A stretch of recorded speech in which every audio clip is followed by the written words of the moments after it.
what's going on, beautiful jellyfish? It's Tracy. Thanks so much for taking a little bit of time today to hang out with me. I really appreciate it.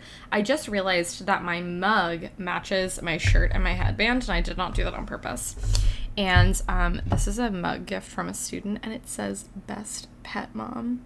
And I literally say that, and he didn't know. And he was like, oh, that's like amazing. That like he got it and knew. But anyways, in today's video, we're going to be just doing a little real talk, chit-chatting about some EDH.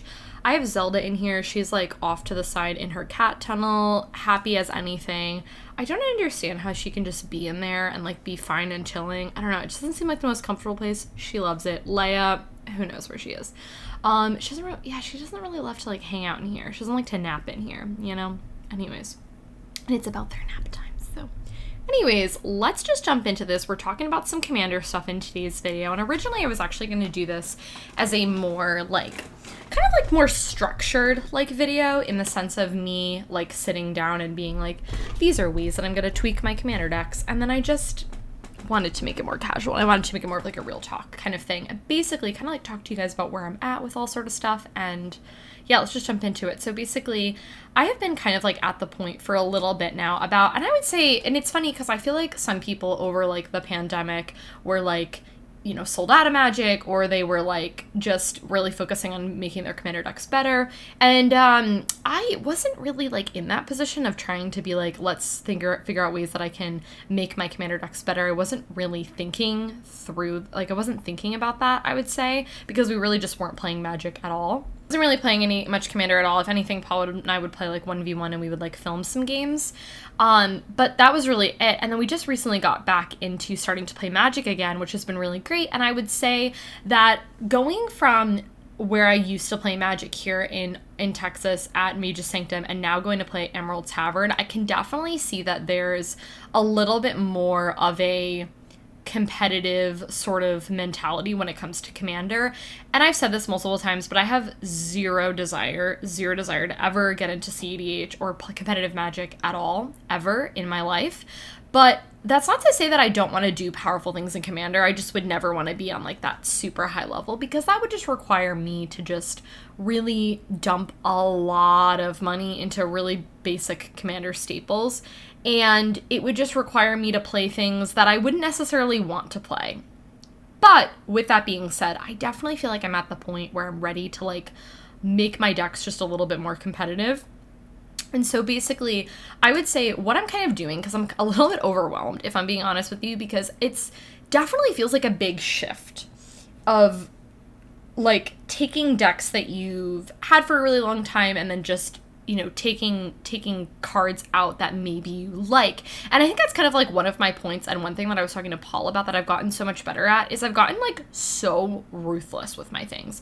Whereas like if I'm playing a game and I'm like, you know what, this card, it's a dead card and I just drew it and I'm like mad about it, I'm like, this is coming out.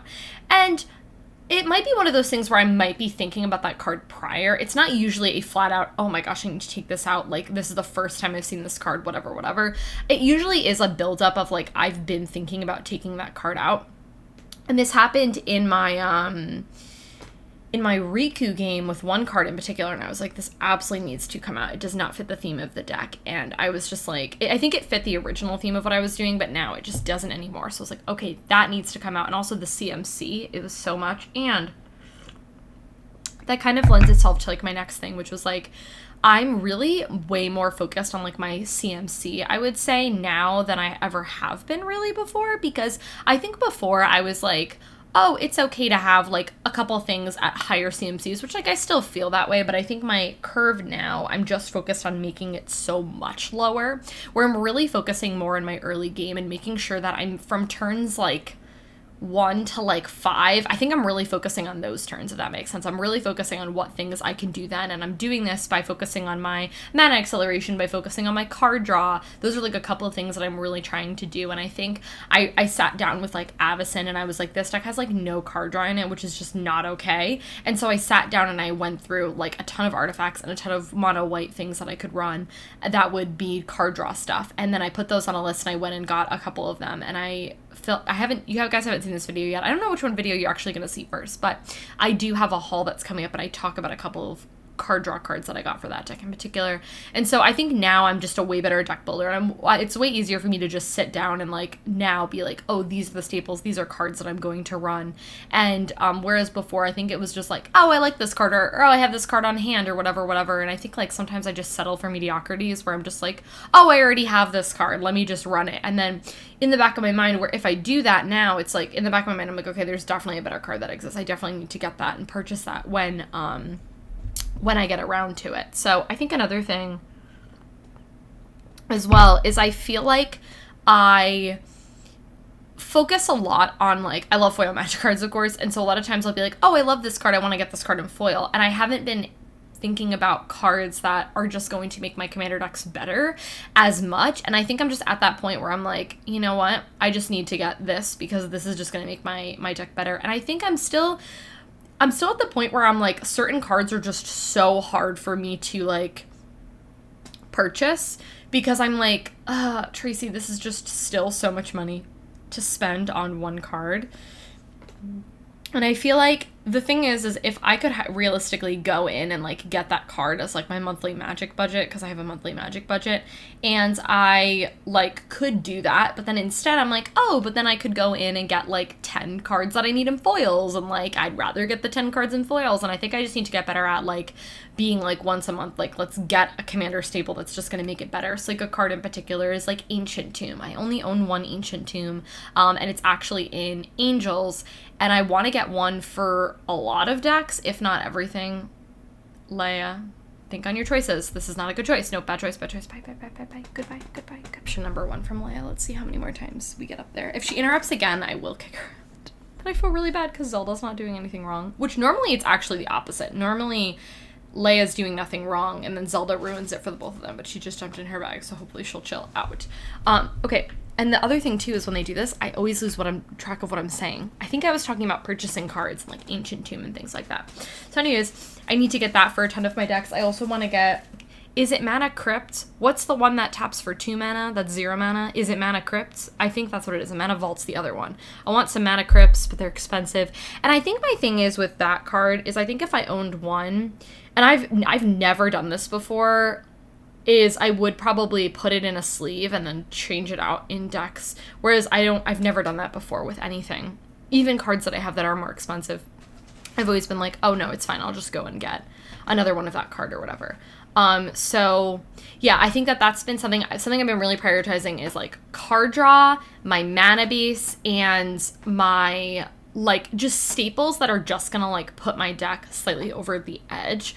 Because I feel like what I don't want to have happen, because this has happened to me before at a past game store back when I played in Connecticut, whereas like I feel like everybody else was doing really powerful things and I wasn't, and it really did negative stuff for like how I felt about Magic. So when I was back in Connecticut, I was like really lost, and I was thinking through like, oh, I was considering like getting out of Magic and selling out of Magic. That's how like because I think I was playing competitive Modern at the time, and I was like, that was my space to be competitive, and I viewed EDH as something more relaxing, and then I just kept getting, like, I just didn't win anything in Commander, and it was so frustrating. And that's not to say that it's all about winning, and I think, you know, I saw this post, it's kind of an older thing from the professor, and he talked about, like, different types of Commander players, and the last one was, like, basically to sum it up was like, wow, like what you did was like so incredibly cool, how you comboed with that. I did not see that coming. I'm dead, by the way, like full disclosure, but like that was so cool.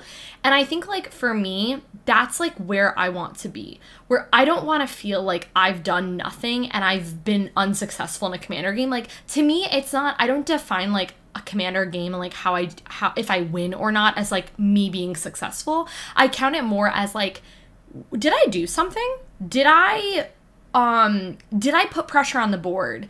Did I spot remove things? Did I blow up the board? Did I fight back? But if I don't have those things, I don't feel like I've been successful, and that bothers me.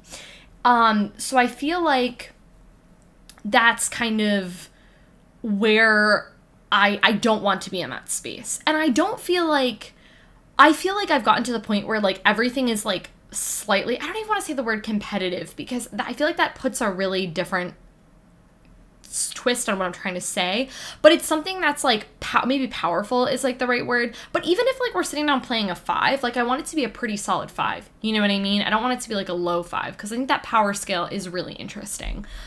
So yeah, I think what I basically need to do and kind of like my steps of what I'm planning on doing is I'm basically going to spend some time sitting down with just a handful of decks. I'm not going to do everything all at once because I think that would be really overwhelming, and basically go through and be like, okay, what are things that this deck needs? So for example, Alila, I did kind of an overhaul with Alila a little bit where I basically was like, oh my gosh, I don't have enough card draw in this deck, and I totally thought that I did. I went back in and I added like a ton of new cards. And so that deck is shaping up to be a lot better. Riku, the mana base, I really need to work on. And yeah, just that. And then I also need to work on Reen as well. I want to get that deck. Because those decks are very similar. The way I feel about them is pretty similar. They're on like a similar... They do different things, but they're on a similar power like ranking of like how I would feel about them. So I want to do that with those. I also want to work on Tamishi a little bit and get a couple of key pieces. And I do want to film that deck tech for you guys, but it's still a little bit rough. I actually played that deck for the first time in a play group, and it like was so fun. It was one of the, like the silliest Commander games I've ever played. It was so incredibly fun. And I almost won with a combo, and then I didn't because I didn't structure my deck well enough. This is the case and the point of why I need to tweak it and why I need to fix it up. But it was a super fun game regardless of the fact that I didn't win. So yeah, those are kind of like my steps of what I'm going to do. So yeah, I want to prioritize because like Tasigur I'm happy with, Omnath I'm happy with, Angels, I think I need to tweak up. There's a land that I wanted to get from that deck that I'm thinking of right now. War Room. Have you guys seen this card? Because this card is so incredibly cool. I'll probably talk about it more when I film a future lands part, where I talk about lands in Commander, but this card's awesome. So I want to get that for that deck because it's like you pay 1 life and then you get 3 mana and then you tap it. So it's like 4 mana, but you get to draw a card. It's really cool. It's a very cool card. I don't know if the price is as worth it. I think it's just because it just came out that the price is a little jank, but I want to pick this card up because I think it's really good.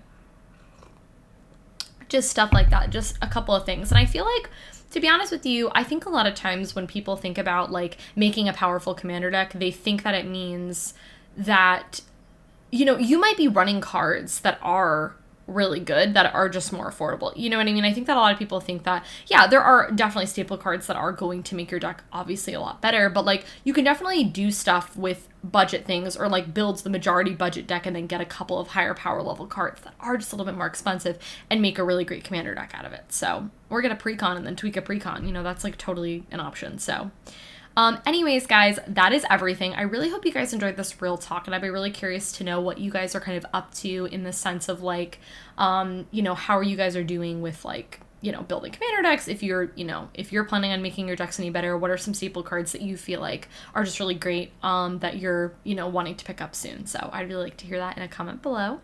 If you enjoyed this video, go ahead and give it a thumbs up. Subscribe to our channel if you're not already, and I'll catch you in my next one.